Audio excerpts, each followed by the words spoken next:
Hi everyone, my name is Stephanie. As a high school English teacher, most of the people I work with do call me Miss Clinise. We're here to talk about some of the foundations and basics for beginner yoga. This is the kind of stuff that I always wanted to find when I was getting started, so I want to share out the things that I've been looking for. That's kind of my philosophy with yoga, being a high school teacher, being an English teacher, an occasional social studies teacher, is trying to bring out what it is that I've been looking for and what I found to be helpful. So hopefully this is stuff that is helpful for you.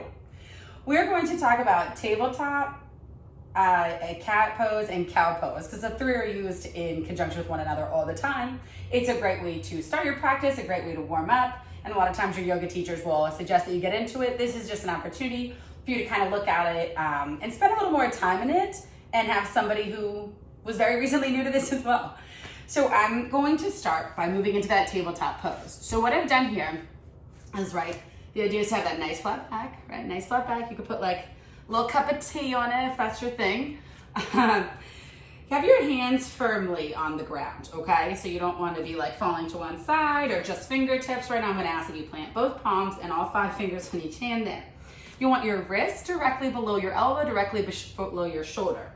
That's how you find yourself with a nice strong foundation, okay? Then we're going to move back and make sure our hips are aligned as well, right above that knee. So we've got these 90-degree angles. We feel very strong. I like to tuck my toes for these. You can keep your feet flat. I really I believe you're supposed to keep them depending on what you're looking to do, but I like to have them tucked under just for a little bit of safety and so that I'm ready to move into my next postures. So neutral back, neutral spine, neutral feet, neutral everything. We're in our tabletop pose. So in order to move into our cow pose, we are going to drop our belly and bring our gaze upward. Let your chest shine forward, let your heart shine forward. You inhale for this one. Drop your belly. Feels a little silly. It's okay. You can shake a little in it. It's okay. Lean into the silly. It's all good. Breathe in here, right? And so this is our cow pose, right? We still kept the alignment in our arms and legs. It's the torso, the chest, right? Our belly, our chest. And our gaze doing all the work. And then you inhale for that cat. Now we're looking for this scaredy Halloween black cat image that we all get. You tuck your belly button into your spine, curve that spine, push up from the earth with your hand. Feel that stretch, you should feel your shoulders working here a little bit. Drop your head, drop your gaze, and relax it, okay? It should feel good. You should feel the backs of your shoulders opening out. It should be just a nice move, okay? So let's find ourselves back in that neutral and then let's move through it together. Find your tabletop position, nice neutral position. Inhale, drop your belly, bring your gaze up for your cow pose. And exhale for your cat pose. Bring that belly button to your spine.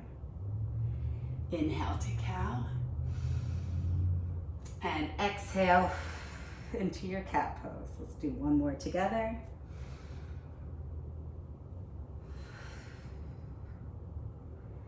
And I am going to bring my toes together and sit back on my knees a little bit here. Whew, right? So even though it's something small, it does tend to really wake up your body, wake up your spine, and get you ready to move into more of your asana practice and get you flowing a little bit smoother. Just so you know, and I do want to share this, I feel a prop. I love props because new to yoga, practicing yoga, I think that if things are there to help us, we should use them. So I'm somebody who has knees that get really bothered by being on the ground. So I like to keep my blanket handy at my mat. So when I'm doing postures like this, I do tend to practice when I'm moving through my own personal yoga, I like to have the blanket here. Just that it just softens it up and, it helps, and whatever makes this practice a little bit easier for you to get in tune with your body, I think you should take it. So that's mine. Now I'm gonna sit on it because it's nice and comfy. Yeah, so that is your tabletop and cat-cow pose put together. You'll see this a ton in yoga, and it's just kind of nice to come back to this, talk through it, and spend some time with it. You'll realize your arms are awake, your spine's awake, and then when you go to push into that first downward dog of your practice, you're ready. That spine is ready, you're awake. So hopefully this is something that's been helpful for you. Thank you so much for being here. I'd love to be able to share this with you, and I hope you have a great day. Take care.